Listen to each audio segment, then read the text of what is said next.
Hi everyone, we are here right now at Lijiang and look at that. We'll be able to taste a hopia made out of the petals of the roses. So look at this.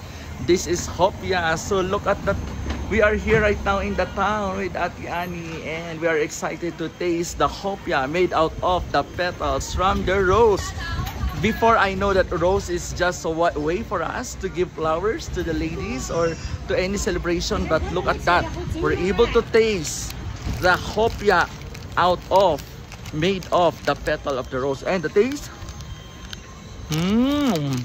and the smell also is so good.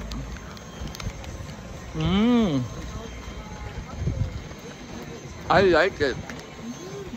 You better taste it next time, only here in Lijiang, China, province of Yunnan. And you better taste hopia out of the petal from the rose. Hey, remember, everyone's always possible to travel around the world only through the power of God. See you everyone. Bye.